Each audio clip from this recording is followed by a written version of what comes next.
Welcome to Producing in Pandemic. We'll be starting shortly.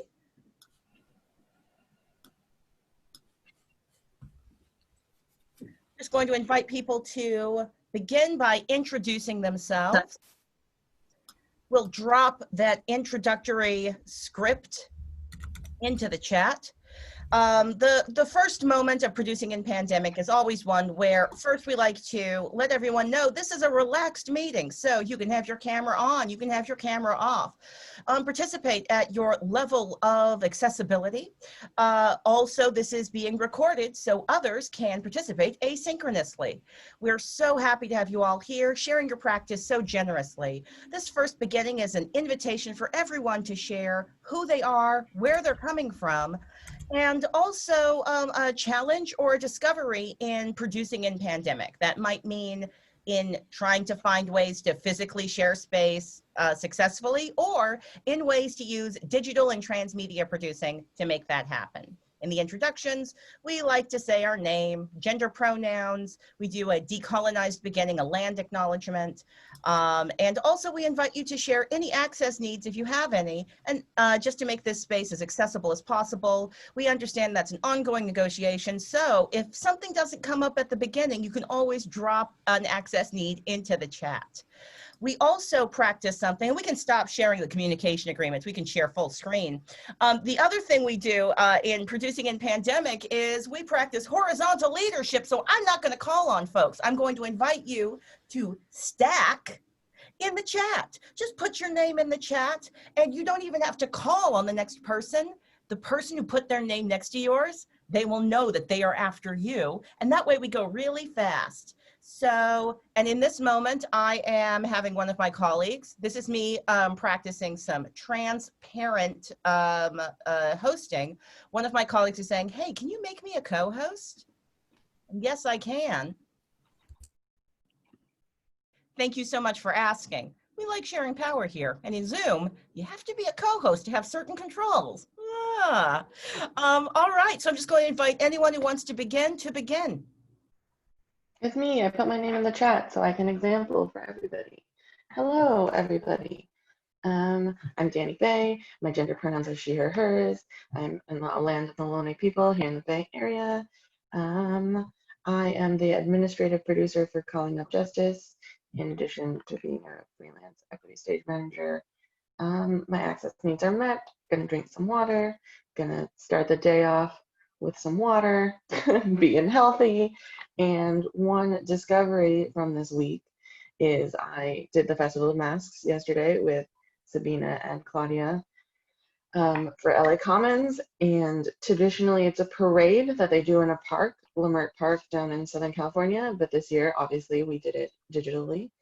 And it was, I think, a roaring success, even with some technical fires that we put out very well. And you know, that's what matters, is that you don't see it as the audience, but everyone else is freaking out backstage.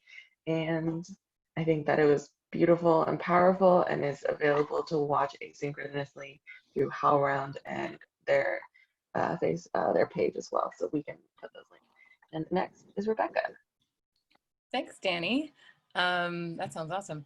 I'm Rebecca Ennels. I use she, her pronouns. I'm with San Francisco Shakespeare Festival on Ramaytush Ohlone land, colonially known as the San Francisco Peninsula. And the challenge for this week, you'll probably hear about, we're going to present today. So one thing you're going to hear about is that we are working on how to get accurate closed captioning to happen live. And this is a big challenge that we have not yet met, and I think this group is the right group to talk about it with. So putting that out there right at the beginning. Thanks, Robin. Hi, my name is Robin Grahn. I use she, her pronouns. I live on coastal Miwok and Ohlone lands, colonially known in Marin County. I work at the Mountain Play, marketing, and also education, and et cetera, et cetera. And my access needs are met. I am gonna make some tea real quick. And I don't have any particular challenges or discoveries from this past week, but I'm really, really excited and looking forward to the presentation from SF Shakespeare. I'm so excited. Yay, yay, yay. Passing it on to Neil. Yes, thank you, Robin. I'm Neil Ormond, he, him, his, work at the San Francisco Shakespeare Festival as well. I'm the technical director. I'm in Oakland, so I'm on the lands of the Chochenyo Ohlone, and access is good for me today. Challenge this week, Rebecca mentioned the captioning. I'd say in addition to that, Pratiksh and I had a great first chance to experiment with what happens when one stream drops and you have your backup waiting, ready to take over immediately, and it worked out great. Like you said, the audience might not have even noticed. So passing it on to Elizabeth. Hello, good morning. I'm Elizabeth Carter. My pronouns are she, her, hers. I am the director of King Lear, so I'm with SF Shakes today. I also work for SFUSD, Ruth Asawa San Francisco School of the Arts. So I'm also an educator, and I am on Chochenyo Ohlone lands, known in the colonial way as Oakland, California. And let's see, my challenge for the week is theatrically figuring out how to produce with little technical support in the high school, because I will be trying to bring them something magical.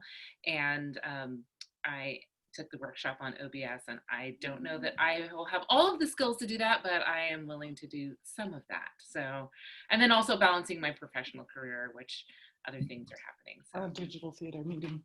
Lots of like, you know, circusing.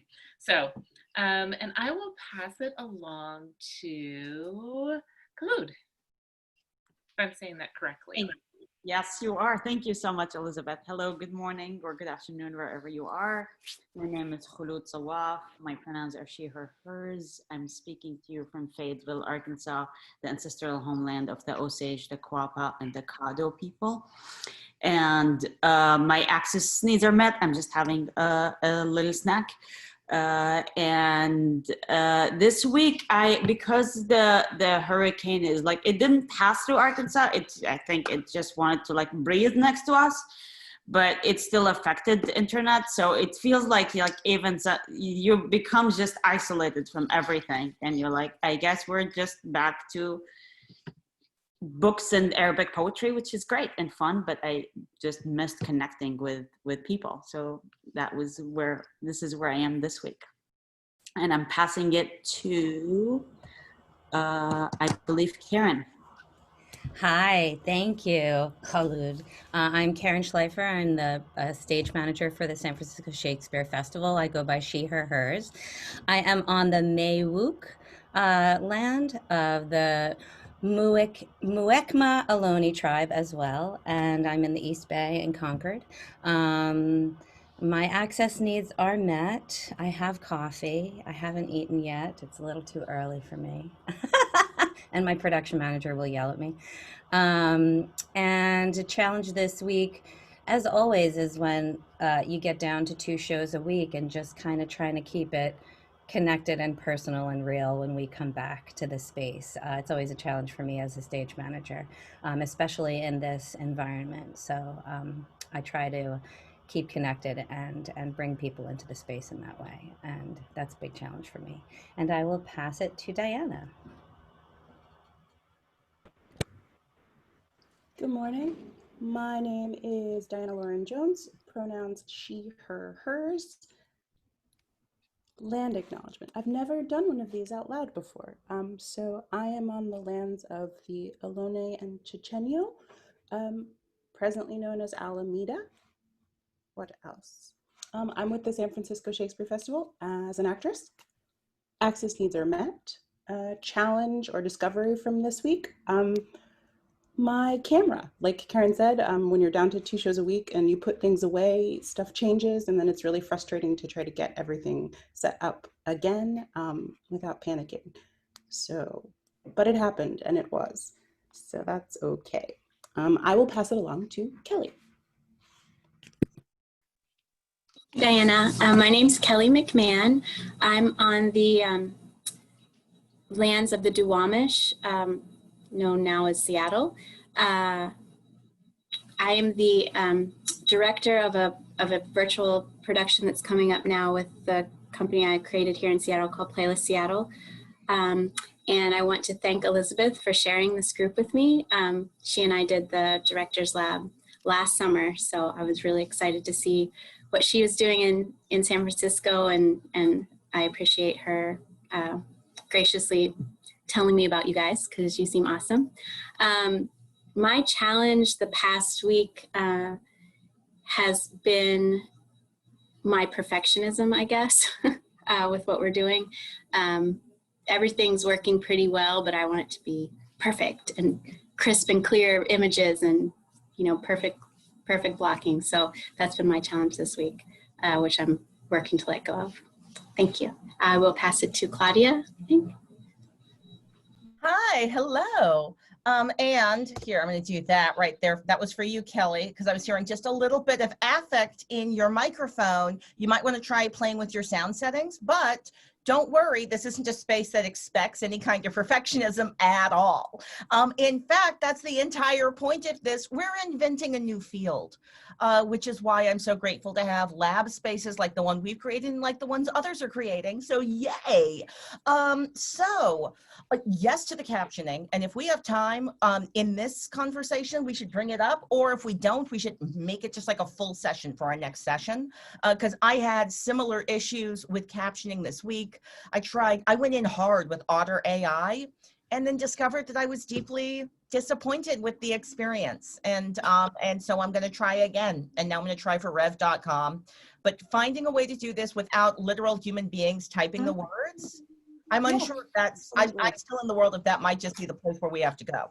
So that was an experience I had working, trying to create on the fly access services for a production that did not have any budgeted money for access services.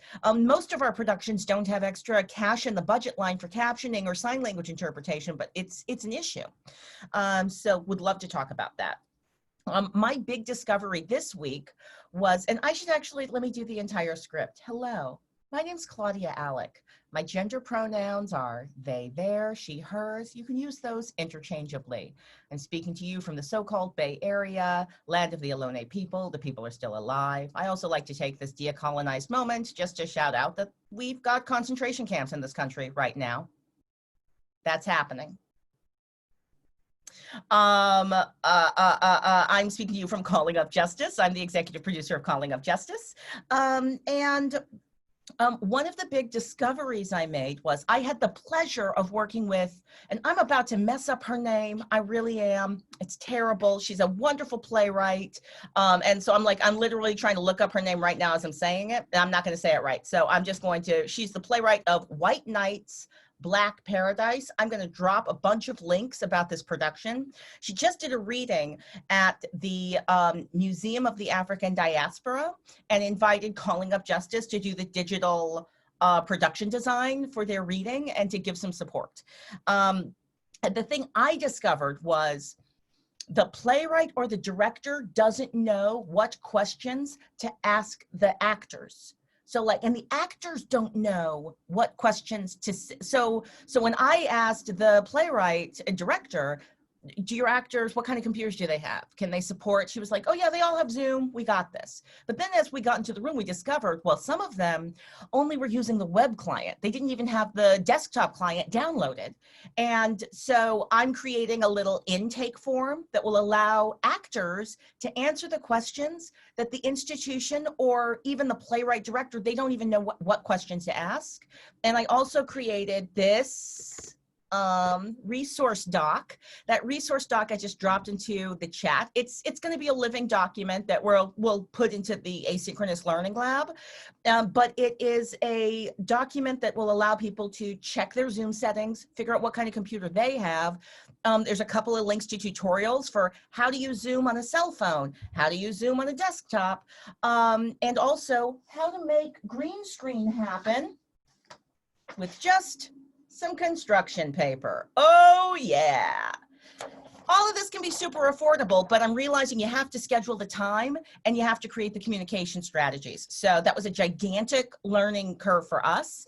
The artistic choice we ended up making, which I thought was completely brilliant, was we had everyone just lean into green screen. Since we could not make sure everyone could get everyone's green screen to work, we just had everyone have a green screen as a background because it's a reading.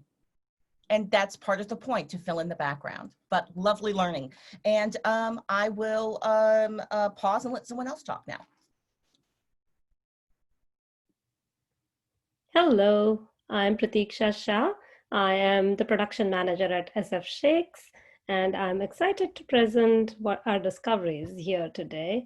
I live on the land of Alhoni. Please bear with my pronunciation, and Milwaukee people, and I acknowledge that. My access needs are met. One of the amazing challenge or discovery that we did was, as Neil already mentioned, that I got to go live. I was live streaming from my end. It's a good thing and a bad thing. That means that we had a technical difficulty, but still we know things, and we found out a couple of things that we didn't know earlier. So that was there. And one of the challenge I faced earlier this week was evacuation, and explaining my 5-year-old that what evacuation means. That was a little hard, but he took it at a stride because he thought that we are going to sleep over at our friend's place. So yeah, that was a little challenging, but I'm glad that we are in the safe zone, so no more evacuation or anything. And SF Shakes and King Lear is a place I like to come back every week, and I look forward to it. I feel what Karen said earlier, that it's just 2 days now. We need to meet more. We need to discover more. We need to do more. That's our feeling always. All right, then I'll pass it on to Joshua Waterstone, a new understudy. Good morning. Hi, I'm Joshua. My pronouns are he, him. I'm in the Bay Area, land of the Ohlone people. I'm a freelance director, actor, fight choreographer, and production manager and educator. And my access needs are met. I got to observe SF Shakes King Lear last night as an understudy for Cassidy. I haven't met you, Elizabeth, even though you're the director, but I wanted to say hi. And I loved it. It was inspiring and wonderful, really great to get insight into the technology. And I've been producing work over Zoom, and the exciting challenge for me is that I'm really interested in catching up with the technology of OBS. And can I pass it to Heather? Hi, everybody. I'm Heather, she, her, hers. Zooming in from underneath a bunk bed in Ohlone territory, Chochenyo speaking Ohlone, colonially known as Berkeley, California. My access needs are met, but as you may have noticed before, I have a goofy visual courtesy of one of my children, which I may try to get rid of after the meeting because that is not by choice. I'm also gonna sometimes have my camera off because so many people in online school today, and I'm just trying to wander around being helpful, but not distracting. Let's see, I'm a freelance director. I'm beginning my journey as an intimacy coordinator. I just recently started getting in touch with people who shockingly are planning shoots. I don't plan to be on a set anytime soon, but other people are, and I'm sure they're taking measures to keep it all socially distanced, but it definitely is already happening in the Bay Area, which I was surprised to find out. I have one discovery for this week. I don't know if anybody else watched New Group's The Jacksonian. That was on until yesterday from the New Group in New York, and I was surprised at the not so strong connection some of the actors had, and that nobody had tried to figure that out ahead of time. They should have been coming here. Anyway, I will pass it on. Who's next? Is anybody after me? Sabina, maybe? Hey, I'm Sabina. I use she, her pronouns, and I'm in New York, which is Lenape land. I'm a theater director and actor, and I'm the co-founder of Fresh Lime Soda, which is a South Asian theater ensemble. All my access needs are met. A discovery this week while producing observing work, I think, is like an ongoing discovery through acting and directing performances, but pauses are really terrifying over Zoom because like they're delightful to play around with. Obviously, as a director, like you're like, take a pause here, take a breath, like whatever, all the reasons why pause it. But like when you're watching a pause over Zoom, you feel like it's a technological difficulty, or it just like feels excruciating and draining. It doesn't feel like you're like soaking up the energy. It feels like you're waiting for something to happen, not in a like cathartic way. So I'm kind of hating pauses, even though like they work wonderfully, obviously, on the stage. And so I'm acting in a performance where the director is like in love with like pacing and like adding lots of thought and like speculation in scenes, and the amount of pauses that I'm taking as an actor, I imagine if I was watching the performance, I would be like sweating the whole time. So trying to balance that, trying to say, you know, obviously there's always that weird relationship with an actor and a director where you don't want to like overstep, but also you're like, there's a lot of pauses here. So yeah, that's been my discovery for this week, and really excited to hear from SF Sheiks.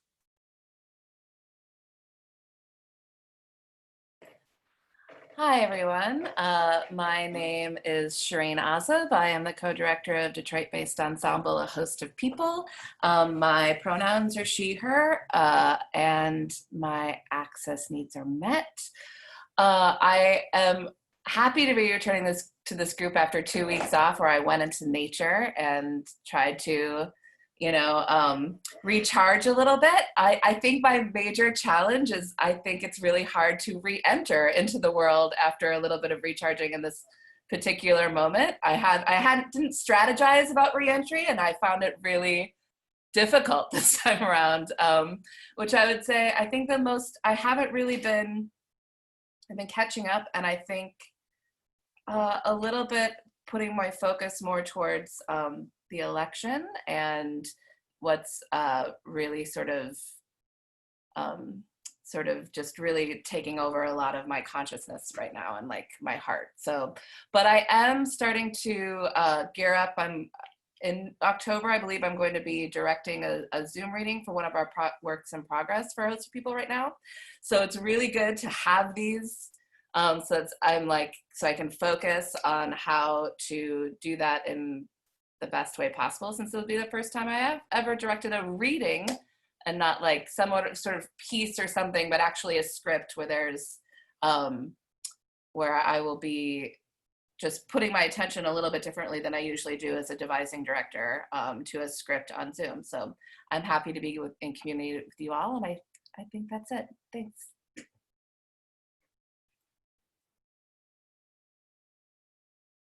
I forgot to acknowledge that I am on Anishinaabe land. Thank you.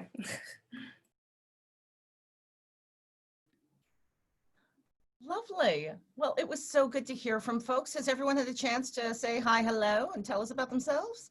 Brilliant. Well, I would like to, at this moment, hand the microphone over officially. Oh, wait, we've got a latecomer, and so timing is beautiful. I love that when I talk slow and take a pause, sometimes that's exactly the right thing to do. Welcome, welcome, welcome. We are just about to close out our introduction, so we're just inviting folks to say hi, hello. So, Carlos, if you want to say hi, hello, please go right ahead. Hola, colegas.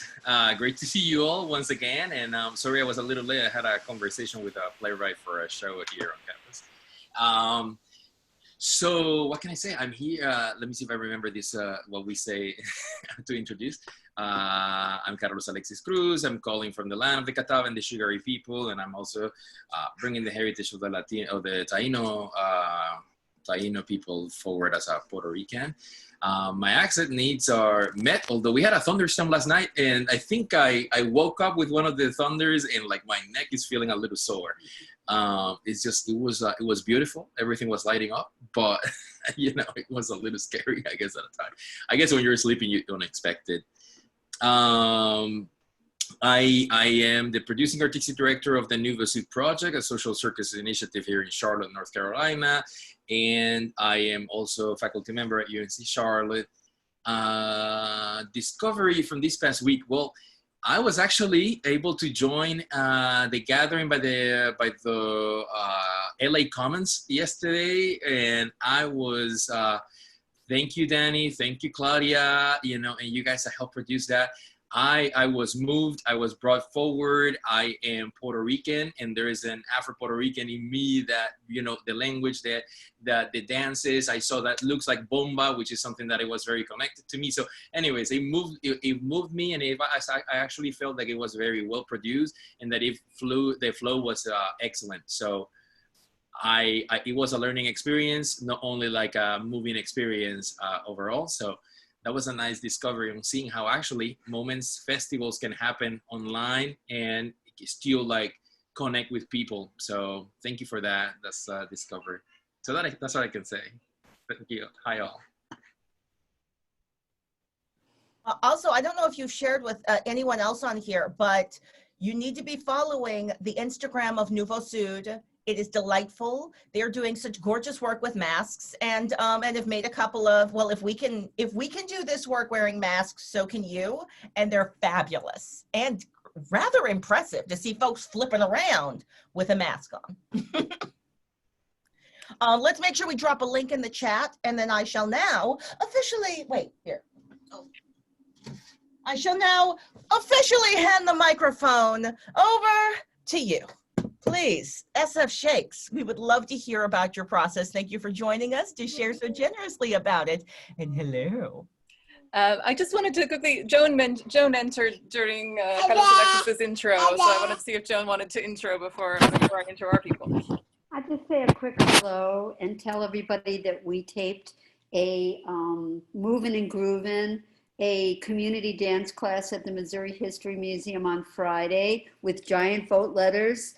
And we're going to be pushing that out through the Missouri History Museum in September, and pairing it with voter information. And we are now in the process of putting together 10 episodes, 2 choreographers each by BIPOC choreographers of their thoughts on voting and what's going on in the country. Oh, I'm Joan Lipkin, she, her, hers, talking to you from Osage territory, really also known as St. Louis now. And I'm just really happy to be with all these people that I love and really are teaching me on this call.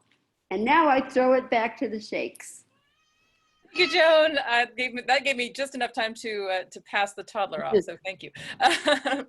And really grateful to be here. I'm, again, Rebecca, the artistic director, but really my role in the process of King Lear has been primarily enthusiastic cheerleader of this amazing team who are here today. So I want to very quickly pass it on to Elizabeth Carter, the director of King Lear, and everyone's going to take a little turn talking about what we did and sharing some stuff. So Elizabeth, take it away.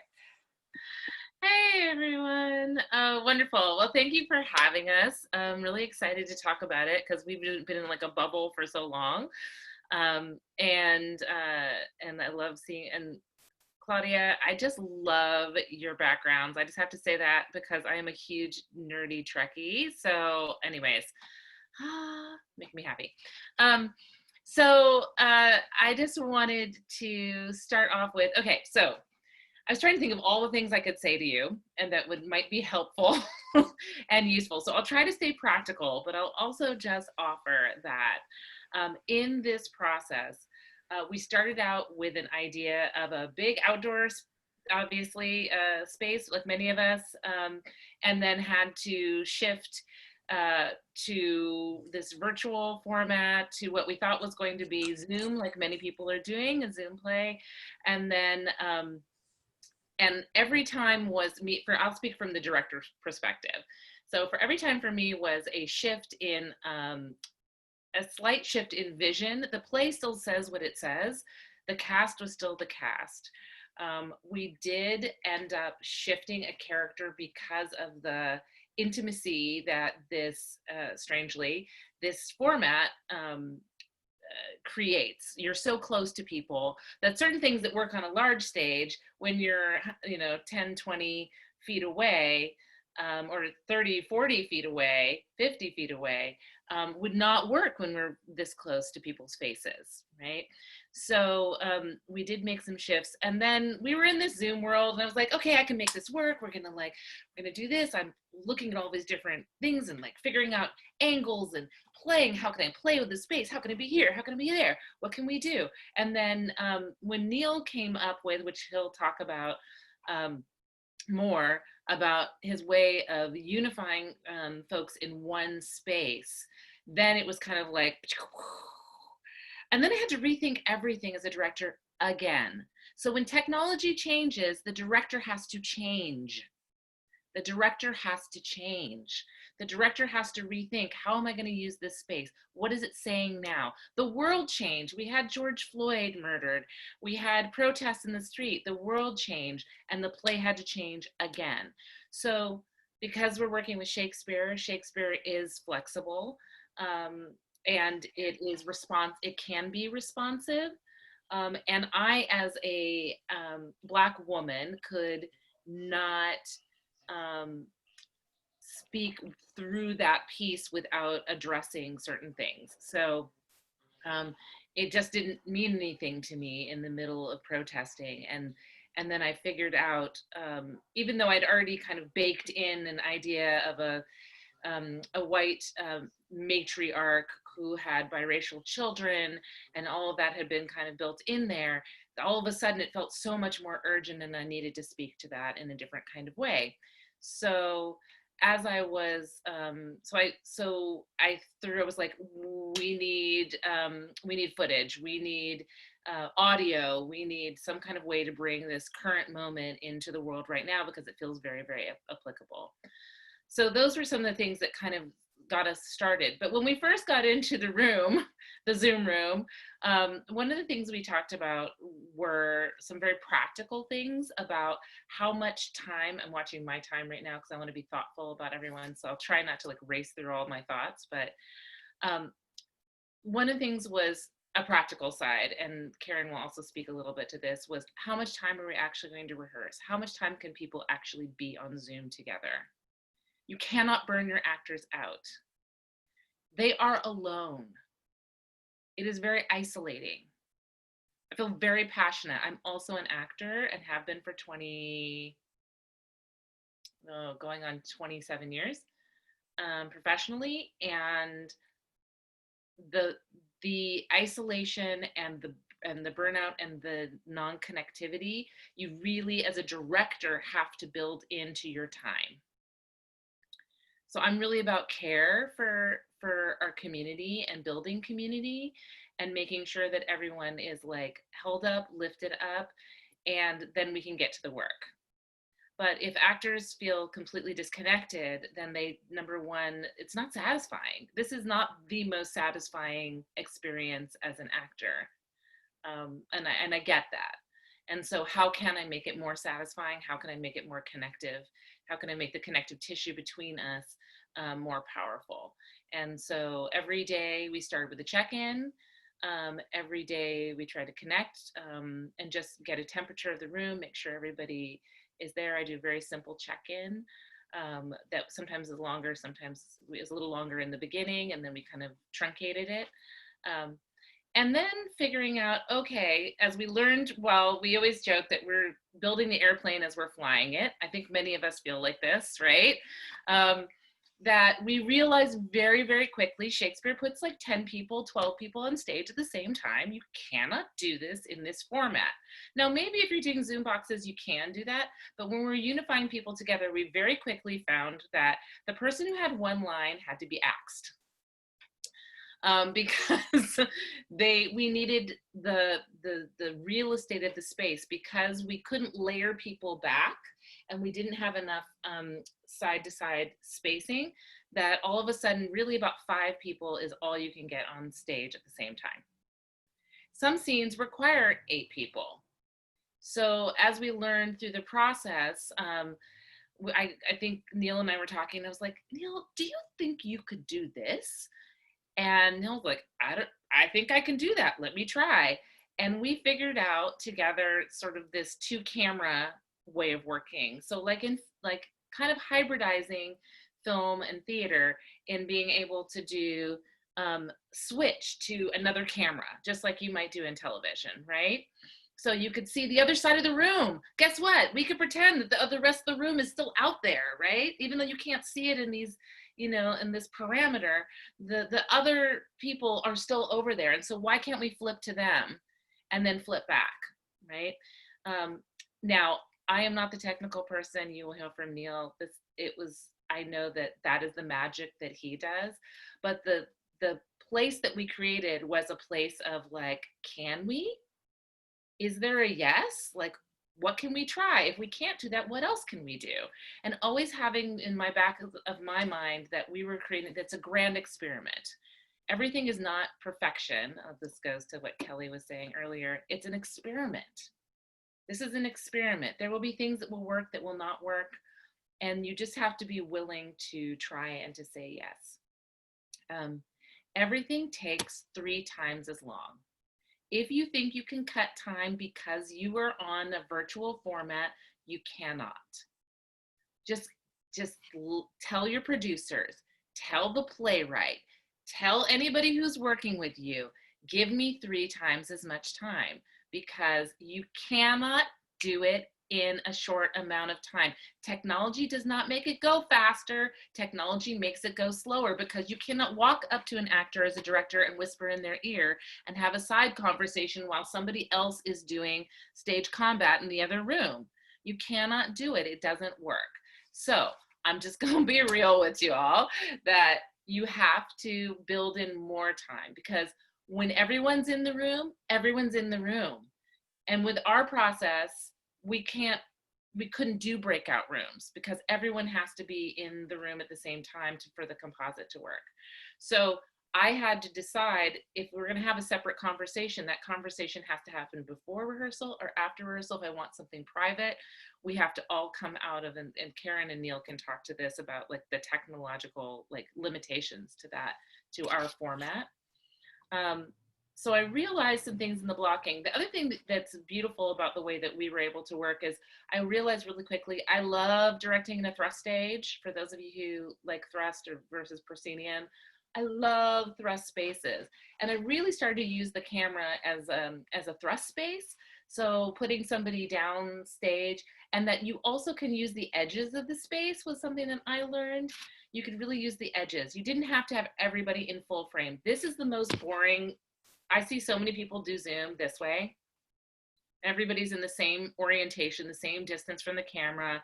And after a while, I start to lose my mind because I feel like there's no movement. We're just watching talking heads, which we all learned in acting class was like pretty boring, right? So in the space, the way we were able to use it, we could use turning your back. We could use the edges. We could try to use as much depth as we can. So using it as a thrust space made it bearable and like exciting actually for me. I was like, oh, we could do this. Oh, we could do that. Oh, wait, this could work. This could work, you know. So that was really exciting for me. We spent a ton of time. And one of the things that, sorry, to backtrack a teeny bit, is in creating this new format and when we had to put everyone together, going from very abstract to going to very realistic backgrounds was the thing that felt like it was important to ground everybody, to tell the story.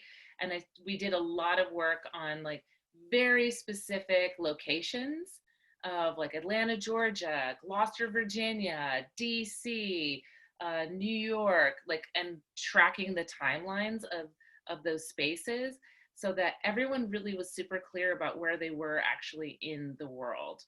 So we went, and I will say my style is not hyper realistic. That is not who I normally am. I'm a very abstract and very spiritual kind of like, yeah, like ancestral, like this is ritual. We are creating like, yeah, that's not my style. So I adjusted to the format. The format did not adjust to me. So, in working together, we had to work a lot on very specific, you know, you've seen the handoffs. We worked a lot on those things. The hardest thing to do is make 2 people walk off stage at the same time together.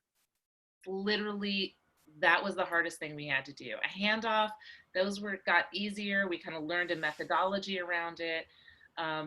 but two people actually like lifting somebody up. Oh Lord, that was like really challenging, but we did it. We figured out a way that at least approximated to the best of our ability, and I'm sure somebody else will be able to figure that out as well. Playing around and then really creating sight lines, and Karen was instrumental. My stage manager was super instrumental in that. But really, the other thing that I would say, just overall, is that everyone really needs to be in a team. The thing that made it work so well for us is that there was a team that trusted each other and worked really well and was willing to rise to the occasion. And if you can kind of see Karen sharing some pictures, that like these are some of our promo shots, that the actors had to trust me because they could not see anything. So they might be able to check their spacing as they're walking in to the side of their monitor for a second, but really, really they have to trust their director, that you are not going to make them look bad, that you are going to catch things, that you are going to lift them up, that you are going to that they can believe you. And along with a stage manager for correcting eye lines and things of that nature. Yeah, it's a matter of sometimes look 2 inches with your eyes to the right, but keep your chin down. Exactly. That will all of a sudden click these people locking eyes. We had this moment with Jessica, who plays Lear, where she really wanted to wipe the tears off of Diana's face. And we had to figure out so many different ways to, like, she was like, is it this? Is it this? I'm looking. Is it this? Is it this moment? Is this space? Okay. And we just went over and over again. So we could realize that moment for her, and it's beautiful and it's hard. It's hard. So this is Karen's picture of me directing with all the Zoom boxes and the screens and talking and just really trying to be engaged in the process, but knowing that you are teching the entire time.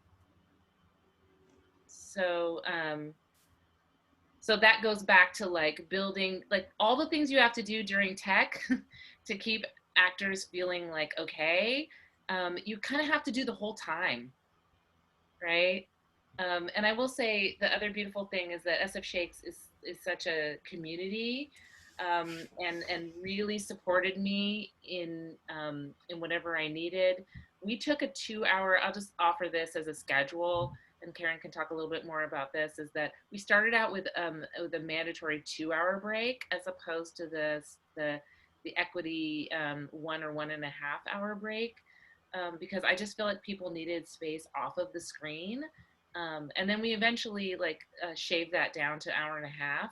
But I needed that time to process what was happening. I have a 9-year-old as well. So like we're all in our homes and there's other constraints. And so a lot of grace and and thoughtfulness around people needing what they need, and eating and rest and all of those things, and time off of this digital format was crucial to I think our ability to have a resilience in this format. And we also did more of a Stratera 5-day work week, as opposed to a 6-day work week, which is typical of an equity contract. And I think that which means, guess what? It takes longer. But you know what? That's okay. That's okay, right? How many of us remember the 4-week, if you're working with union actors, the 4-week rehearsal period and then tech that we used to have, and then it's gotten squished down to oh, well, you can do it in 3 weeks. Oh, maybe you could do it in 2.5. I don't know. No, we need more time to develop and to create and to be artists. And so you set that tone too, Elizabeth. You were very specific from the beginning, and that's so important to have a leader that is coming into this kind of a format with an open mind and just saying, I want the best for my people and I want the best for everyone around me. And we want to come out of this not depleted, but enriched, right? And that's what you did. And that's the task that I had to take over, you know, and Neil as well, as we go into production, is to keep that tone going on, even though it's so easy to come in and go, okay, make the call later. We'll just, you know, we'll get to review a few things. We'll go to fight call and go into the show. It's like, no, we're going to take 10 minutes. We're going to check in every time. We're going to see how people are dealing with the news of the day, because there's news every day. We're going to see how people are dealing with the fact that they're completely burnt out with being in a box and looking at a screen. Towards the end of our tech rehearsals, because we were kind of in tech from day one, just to like add to that, we came back and we just did line throughs of the play without the technology, without the green screens, and just got everybody to look at each other again, because as you know, and you found out with us, actors don't get to look at each other, but peripherally through maybe their monitor that's down there in the corner. So that was really important to us. But you saw a little bit of my setup, and someone asked in the chat, yeah, I have a laptop, an extra screen, an iPad, so I can see things and open the 7 programs as a stage manager that I have to open as soon as I come into the space. Cam Twist, Slack for our communication, Zoom, PDF Expert for my script, Google Drive for constantly on Google Drive, and iMessage, because it was super important too that we clearly communicate with everybody, and not everybody has the same ability with technology to pick up a phone and, you know, we have some people that can't use Slack. We have some people that have flip phones and can't get stuff on their phones. So it was super important to bend and to be flexible. To every time we come into the space. I can answer questions later, but I want to make sure that Neil gets a chance to talk. And thank you so much, Shereen. She's a rock star. So I will hand the mic, and we'll probably all talk over each other at some point. So just we do that. So that's what we do. That's what we do. Handing off the mic to Neil. Thank you. That's right. You're going to have to kick us out at the end too, because we will talk for hours and hours if you don't kick us out. So. Okay, so yeah, on the tech side, I think maybe, and going to try to be as brief as possible because I got a long list of bullet points that I'm not going to cover all of them. And tell me when you want me to show the videos. Yeah, I was going to say maybe we start with the video. A picture is worth 1,000 words, and just to kind of, in case anyone doesn't yet have a grasp on what exactly we're doing, this is about a 2 or 3 minute clip that shows you a multicam view between me in the studio and the Zoom window and the composite that's going into YouTube. And between the 3 of them, you start to get an idea of exactly what's going on behind the scenes. You ready for me to show? Yeah, go ahead and share sound too, because I love that underscore. Hold on one second. Let me go back and share sound. Our sound designer, Alana Palmer, did an amazing job. And that also part of being in the virtual realm. It's like, especially if you've got good headphones on, oh man, it makes such a difference. Good?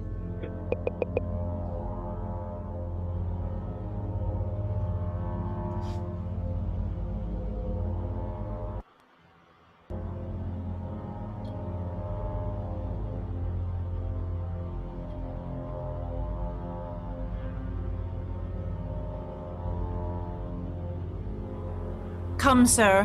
What letters had you late from France? Be simple answered, for we know the truth. And what confederacy have you with the traitors late-footed in the kingdom? To whose hands you have sent the lunatic king? Speak! I have a letter guessingly set down, which comes from one that's of a neutral heart, and not from one opposed. Cunning. And false. Where hast thou sent the king? To Dover. Wherefore to Dover? Wast thou not charged a peril? Wherefore to Dover? Let him answer that. I'm tied to the stake, and I must stand the course. Wherefore to Dover? Because I would not see thy cruel nails pluck out her dear old eyes, nor thy fierce sister in her anointed flesh stick boorish fangs. The sea, in such a storm as her bare head and hell-black night endured, would have buoyed up and quenched the stellid fires. Yet, poor old heart, she hoped the heavens to rain. If wolves had at thy gate howled that stern time, thou shouldst have said, "Good porter, turn the key, all cruels else subscribe." but I shall see the winged vengeance overtake such children. See it shalt thou never. Fellows, hold the chair. Upon these eyes of thine I'll set my foot. Oh, he that thinks to live till he be old, give me some help! Oh, you gods! Oh, cruel! One side'll mock another. The other too. If you see vengeance. Hold your hand, my lord! I have served you ever since I was a child, but better service have I never done you than now to bid you hold. How now, you dog? All right, thanks, Karen. You're welcome. So hopefully that kind of gives you an idea of the dimensions of it. Going back just over the history of our development and how it came to be, going all the way back to April, I think, I think it was mentioned we had our gala, our virtual gala, which was a kind of a last-minute pivot, and that was a great start. That was just on Zoom alone. We had a little bit of fun extra technology coming in, but basically a Zoom production, but taught us a lot of the foundation of what we were going to need going forward. So coming out of that, starting to look forward to the Lear production, for me, it was like, not just our gala, but every Zoom theater that was going on at the time, after about a week or two, the novelty wore off, for me at least, really quickly, and it started feeling like actors were in jail cells. Like, these boxes are jail cells, and you could talk to your person next to you. You could pass some notes even if you've got some clever staging, but you really can't get together and interact. And even some other productions that were not in Zoom directly, but used OBS and had actors composited on stage, they were still restricted to their own spaces and couldn't mingle. So for me, that was just kind of an instinctive underlying thing, was like, what can we do to get everybody in the same shared space? And as we see the result now, that sure enough makes all the difference as far as just how you conceptualize the production. As far as the approach of, like, what was the course that we took, it wasn't, I felt early on that we certainly weren't guaranteed anything and didn't have the technical mastery or the budget to say, like, yes, we are going to produce this given end product no matter what, and we'll figure out how to get there, because we didn't know what was going to work or not along the way. So it was more like, starting with the basics and building up from that, and saying, let's see how tall we can build this tower with the base that we've got. So we started with okay, we got Zoom at least. That was the Zoom is the base of it all. But then with OBS, I think the first major step was just being able to get those actors green screened out, layered on top of each other. And once that happened, for me, it was like a huge relief, like, oh, at least we're going to have something here.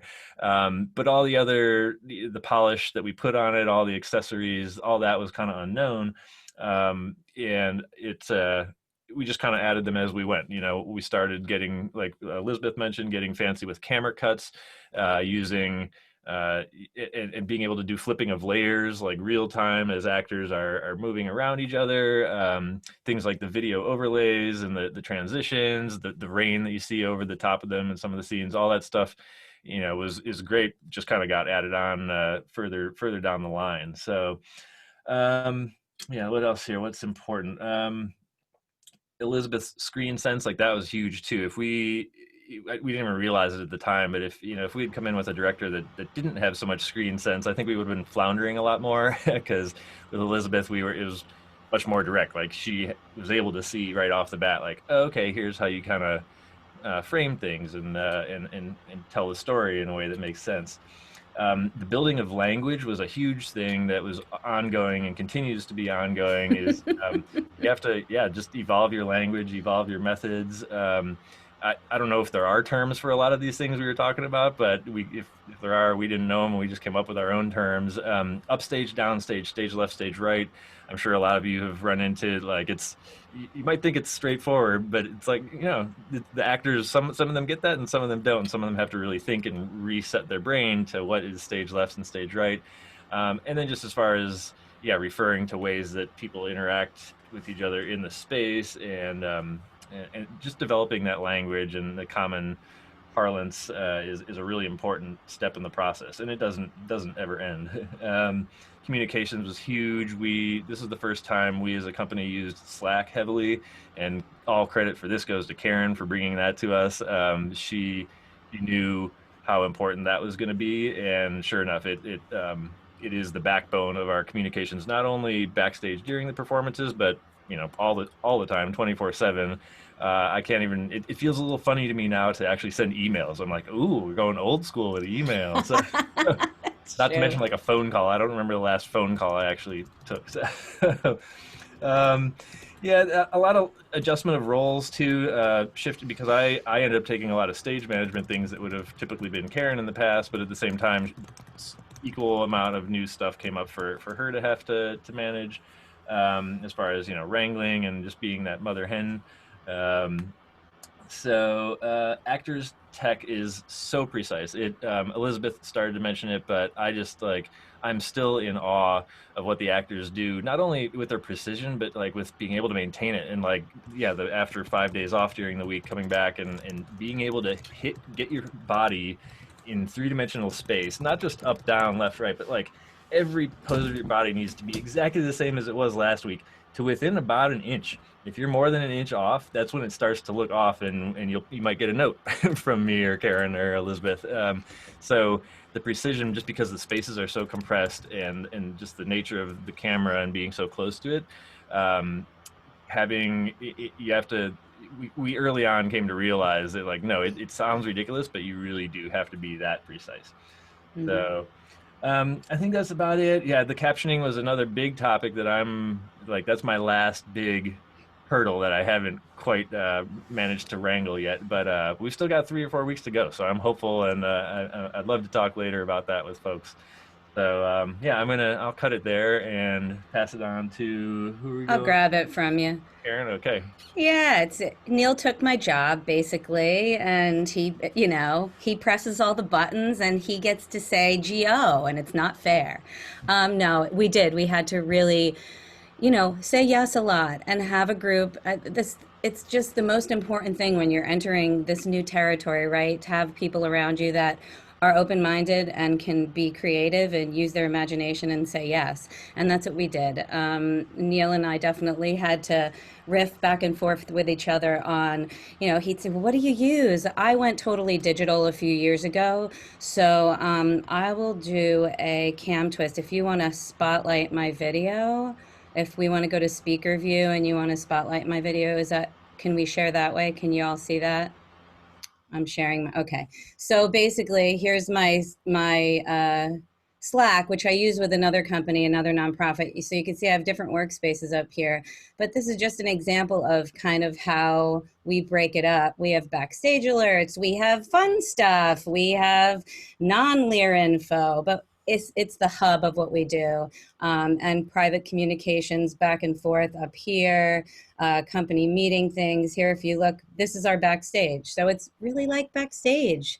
There's calls, there's things, there's mics not on. Don't forget to unmute.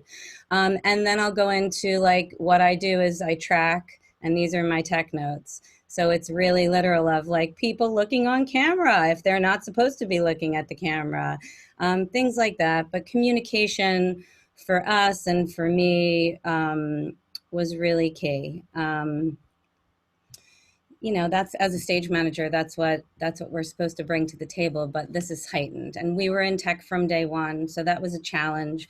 You can't not be in tech with this. As we had said, we have to have all 15 boxes in order, ready to go. And even if you're not in a scene all day, you're sitting there with your tech in order, and you're in the Zoom ready to go. So that's really, I kind of summarized my stuff before. If anybody has any stage management questions, I'm happy to answer. Otherwise, I will pass it over to Diana to talk a little bit from the acting side of things. Karen, just highlighting Claudia's question in the chat. Oh yeah, go ahead, I'm looking. Further clarity on the board op function maybe. So we initially thought perhaps I could do some calls or press some buttons, but we quickly realized that because of any delays or any Wi-Fi issues, which, you know, we don't have Wi-Fi actually. We're all hardlined in. That was a requirement. We're all Etherneted in, and SF Shakes provided that equipment to everybody. But there was no way to make calls. So Neil literally has to press everything and do everything, which is amazing, and he's amazing.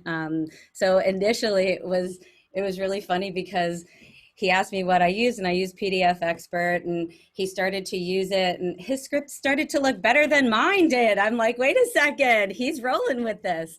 So yeah, he's using that, and he puts all the cam shots and everything in there so we can actually follow along and know what's going on. Thank you, Neil. But yeah, that's how we do it, or he does it. We thought we would need to do like a call between us, but we haven't needed to yet, knock on wood. And we're just literally monitoring everything in Slack and communicating through that, a little bit through the chat in Zoom, but otherwise it's just us watching for tech stuff.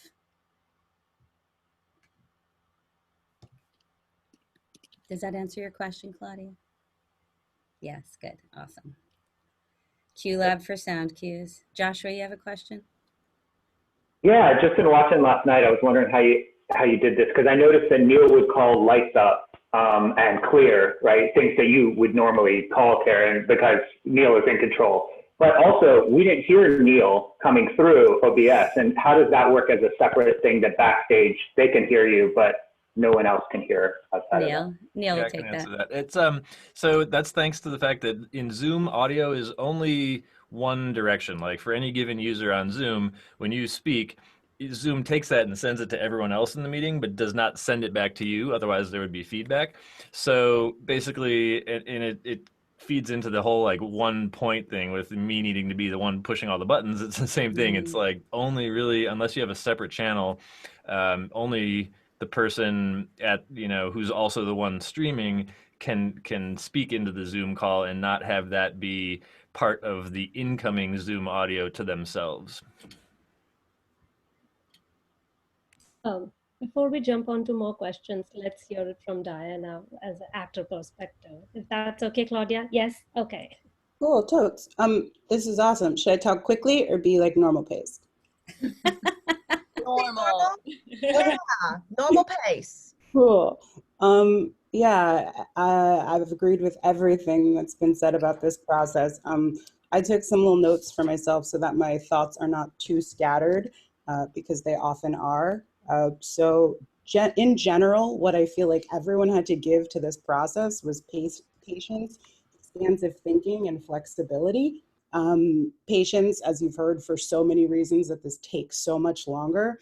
Expansive thinking, at least from the actor's perspective, I had to be my own tech person. I had to do my own hair and makeup to a greater extent than I would have if we were doing this live. We had an amazing hair and makeup person and an incredible sound person, but the onus is on me, or, you know, my shelter in place partner, who's a wonderful man, to recreate that every time, and that is expected. So I did have to think expansively about what it means to be an actor and what it means to be an actor right now.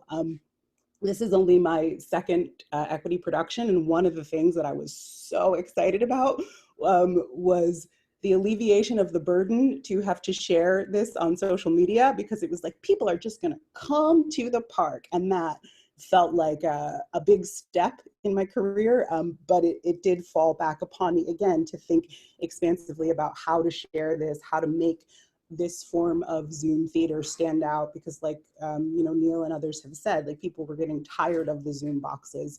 I had to think expansively about who might be interested in this. I have a lot of people in my life who I love dearly who have no interest whatsoever in Shakespeare, but the fact that we were innovating or doing something differently on the tech front makes this, I think, attractive to a wider audience of people. And then just flexibility, because I live in a one-bedroom apartment, and so we set up the green screen and the lights and the studio in our bedroom, and so we sleep in the living room during well, it was a lot harder when we were doing this like nonstop. Now it's kind of, it's easier, but like yeah, the bedroom has been turned into our acting studio, and because of the quality of sound and trying to give Neil and this production, not just Neil, I'm not blaming you, Neil, give this production something that is easier to work with. You know, each time there's a show, I push the mattress up against the wall. I hammer black curtains and sheets to like, it's like a loony bin in there. Like I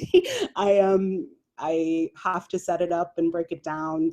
But that's part of the craft right now. And so I think from an actor's perspective, like as people on this call are producing other works, I would think about what your casting breakdowns look like, and, you know, including some of these additional requirements or just like personality traits that you want of people. You know, it's really easy to see a breakdown that's like, you know, 20 to 35, female with a quirky wit, but now like start including things like an ability to take deep breaths and be flexible and you know, like that needs to be written into the breakdown. I just also think like someone talked about the pauses, and yeah, it's totally terrifying. But I think if you have a good director, which definitely Elizabeth is amazing at this, you know, you learn to trust. And I think throughout the process, we all learn to wean ourselves off of looking at the monitor, because like that's the crutch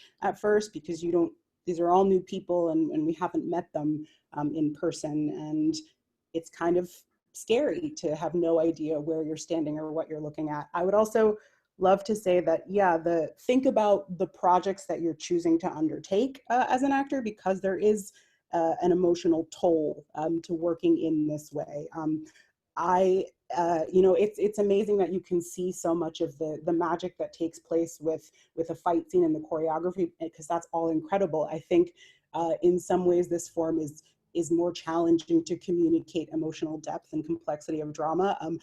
By no specific direction am I like crying each night, but like that's my actor's instrument. And so, you know, I think it's really important for an actor to understand how to navigate the depth of storytelling, but to do it in a way that's safe and practicing self-care because of the limitations of what an audience can experience in this format.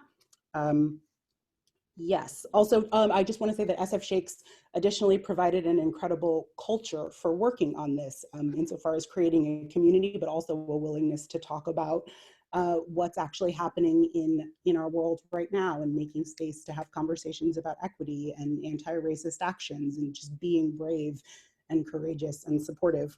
And then just, I'm wrapping it up now. I think like as people continue to produce in this way, if you can think about how to keep pushing it forward.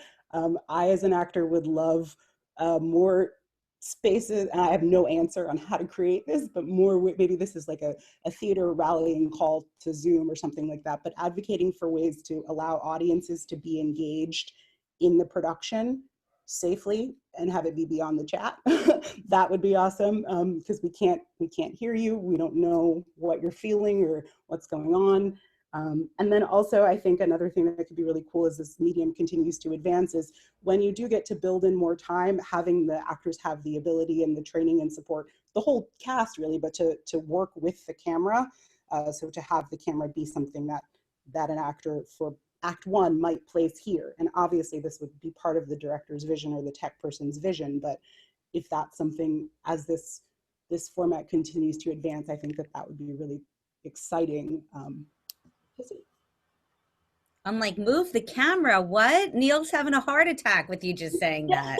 So like, imagine, you know, like a play where it's like, obviously it's worked safely within and but just like, of course, additional element of being able to create staging and perspective in ways that I think theater viewers could appreciate. And I think, oh yes, totally agreed. Totally agreed. Yeah. I have a picture of Melissa's setup if you want me to show. Oh yeah, that'd be a good one to share. The camera setup right now. Here you go. It's a little dark. Yeah. And this is Claudia jumping in. I was really impressed with the way SF Shakes equipped its actors. I'm asking a slightly question that I didn't prep to ask for, so I might be asking something too personal, but do actors get to keep everything? Like, have you equipped these actors to be set up forever, or is this like a loan and then you take all your toys back? What are the toys that you've equipped all the actors to use to do this production? Yeah, we Go ahead, Neil. okay, yeah, we are. It is a loan. We may offer actors the opportunity to purchase things at cost at the end of it, which wouldn't be a good buy because everything was twice as expensive due to the pandemic and shortages. So these cameras that I just linked for $99, we had to pay $200 for all of ours. So it's not worth $200 for that camera. So don't pay $200 for that camera. But the main pieces were a green screen and lighting kit. There's lots of variety out there, but many of them come with the screen and the stand and 2 softbox lights and 2 umbrella lights, as well as a tripod. So the tripod is what we put the cameras on. The cameras we purchased separately. And then the microphones were the last major piece, and you saw that in Melissa's setup there, or was it Melissa's? Yeah, had a box padding there surrounding the microphone just for echo reduction. Not everyone has that padding around it, but those are the main pieces: green screen lights, cameras, microphones, and then a lot of accessories like Ethernet cables, like Karen mentioned. Eyeballs. There's an eyeball. Yeah, Ethernet cable is very important. You don't want to be doing this on Wi-Fi. Yes, please get an Ethernet cable. Like, I'm plugged in all the time now, and I swear it will save your production. I'm not kidding you. I'm not kidding you. Pay the Wi-Fi money. is just not possible with what we're It's doing. too unstable. Just, that is a big tip. Please just get cables for your friend. I have a 100-foot cable that Neil gave me, and I plug it in my kitchen, and I'm in another room. Yes, it is annoying, but I don't worry about dropping. Yeah, no, at some meeting in the future, we will have a conversation about cable management because it's now a thing in my entire house because that is the realness. Right. I also just want to do a shout out for Neil's gorgeous setup. Not everybody has the hardware to pull off what's happening. So I'm just curious, were there any points where you tried to pull off what you were doing and realized, oh, wow, I'm going to make this piece of hardware explode. It's getting too hot. I need to augment it with something. Did that happen in your production at all? Exactly. Did someone clue you into that? Was that a lead in on purpose? Wait a second. Yeah, we that just happened to me. So yeah. what happened? Right. So we, yes, I do have a fair amount of lots of screens here, as you saw in the video. But at the same time, we were trying to keep this something in a reasonable budget, not like a Hollywood studio type of thing. So we started off, I was running the entire show off my MacBook Pro, a 2016 MacBook Pro, which I almost could do it. But a big part of it has to do with how many actors you have and how much screen you're capturing. Because if we were just doing, say, like 2 or 3 or 4 actors, it probably could have managed, but I was able to see as I built the show just one by one as I added more and more actors in. As soon as you open up OBS and it's looking for 13 different actors, like, ugh! And it did actually like freeze. I don't know if it was during one of the previews or whatever. So we ended up renting a Mac Pro, which is much more suitable. It's barely gets pushed by what we're asking of it now. So. Neil, can you please put our mic link in the chat too?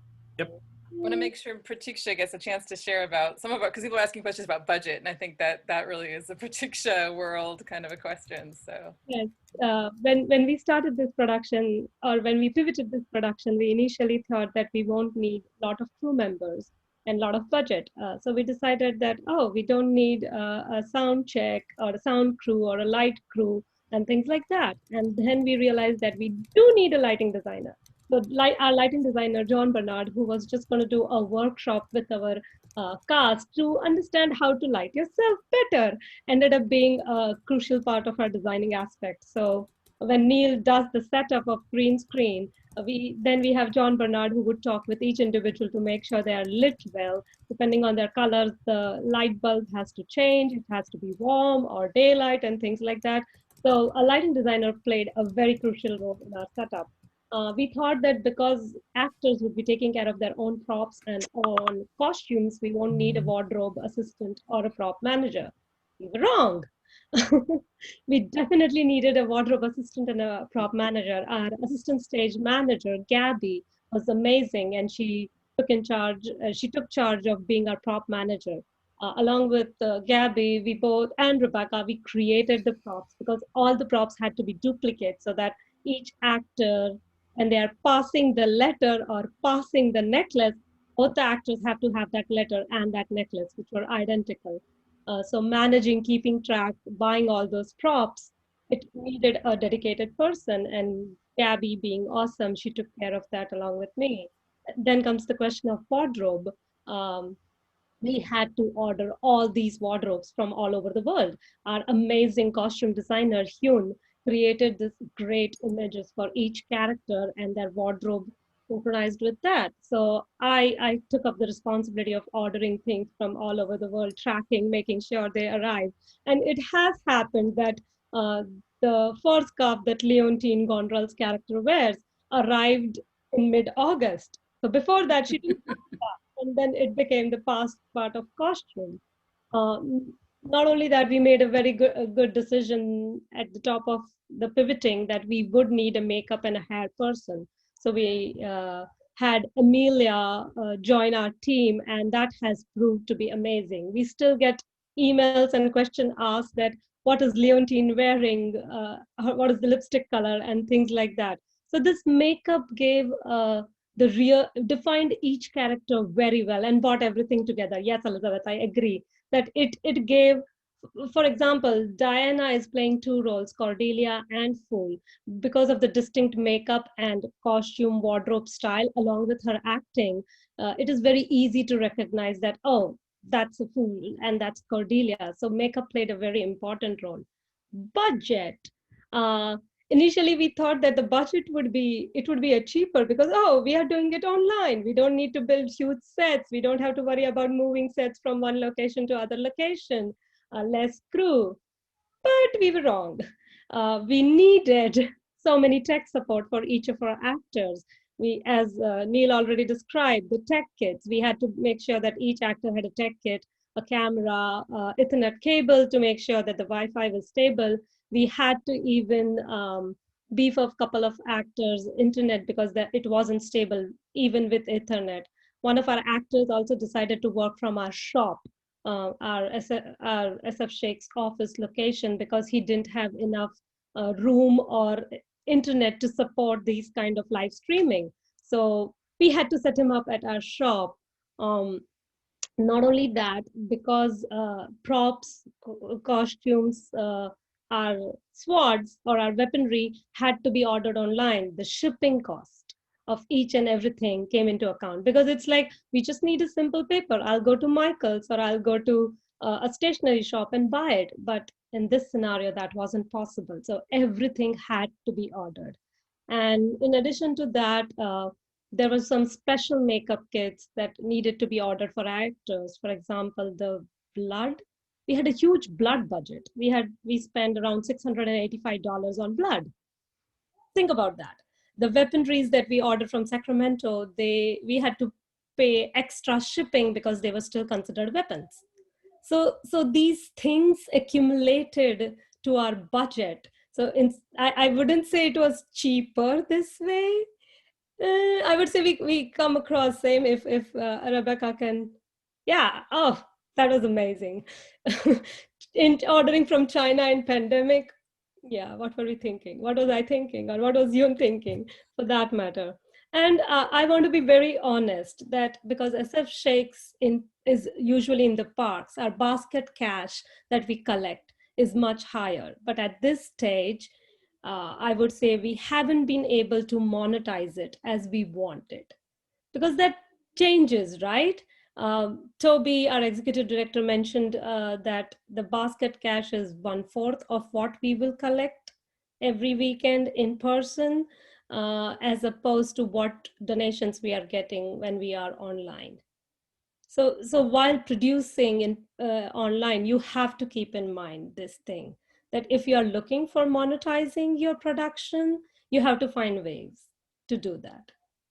And I think I covered all my things very quickly. That was brilliant. I want to ask one follow-up question regarding that monetization, since that's been a running theme for a lot of these conversations that we've had. how did you, like, what was the intake process for people to give money to the organization? And also, how did you provide your audience with knowledge about what that intake process is? Because I'm guessing in the park, it's literally human beings with a physical basket. And that's the physical cue that tells me, oh yeah, I liked this experience. I want it to happen again. What was the digital equivalent of that?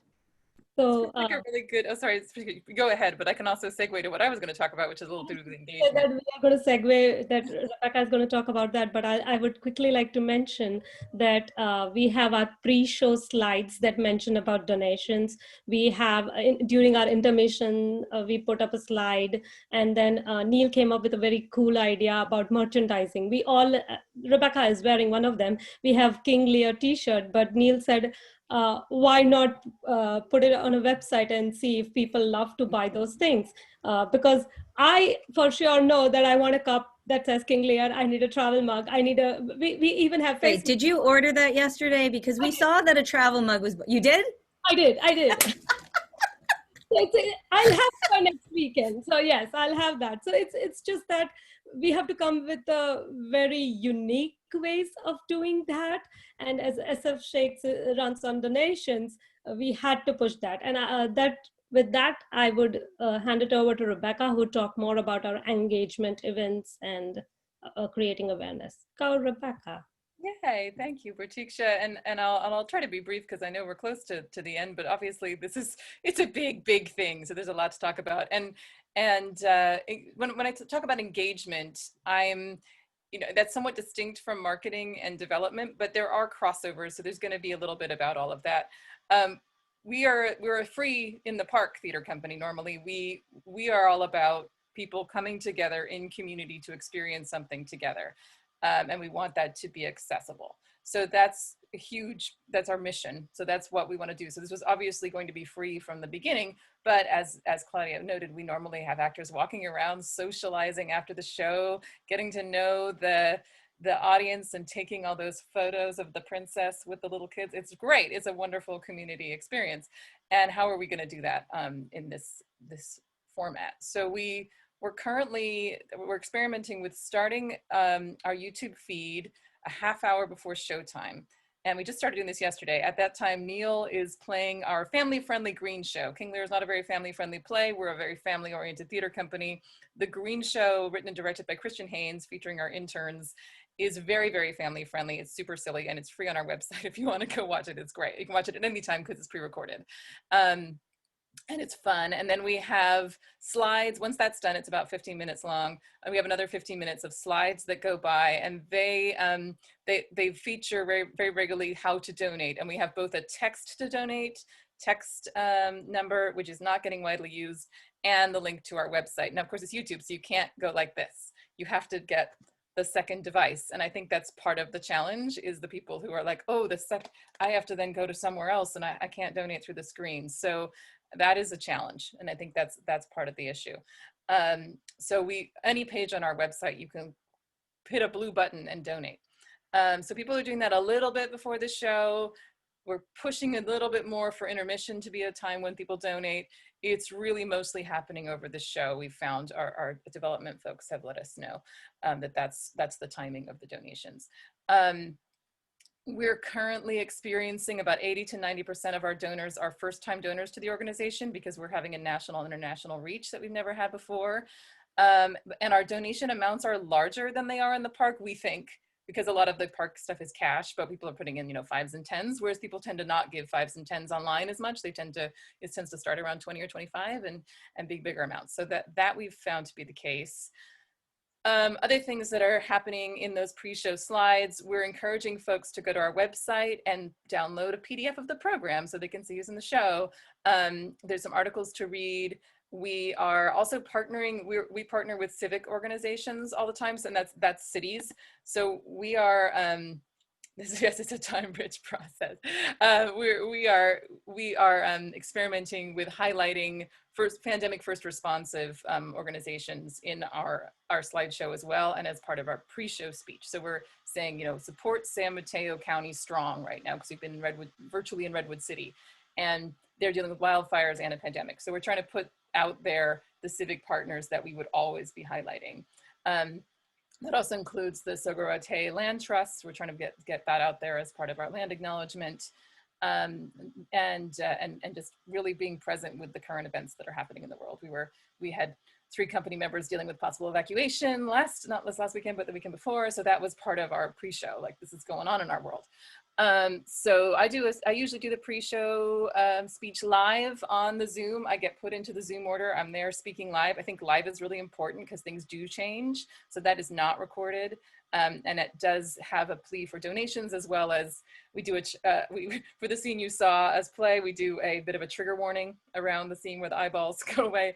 And we do some other information for folks of like how to engage. We have, most importantly, the live chat going on YouTube during the show. And this is, I think, there's 2 things that are really, I think, great on the engagement front, where we're getting to know people, and that are the chat on YouTube, where our literary interns, shout out to them being amazing. They're putting in a full pre-written script of dramaturgical information.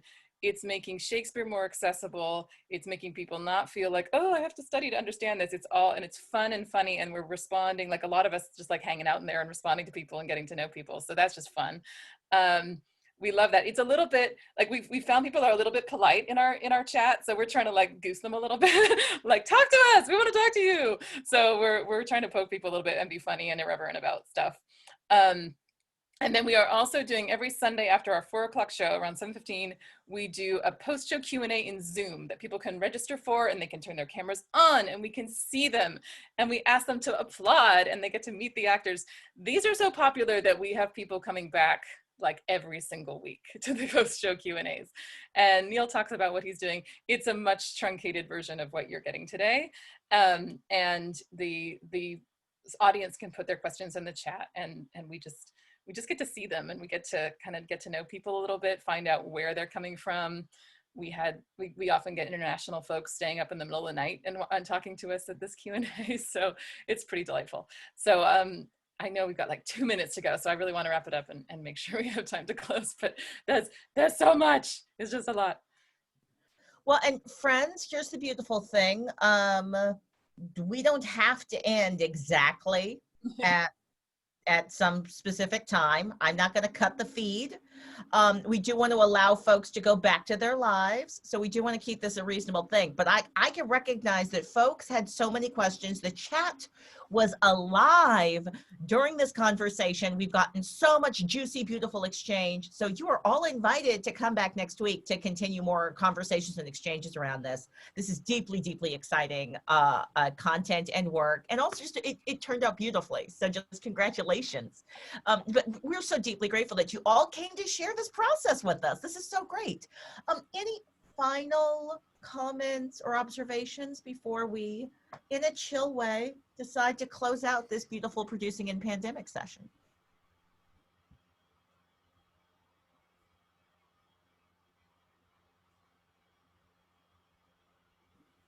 Like our group is surprisingly quiet. We usually literally like talking over each other.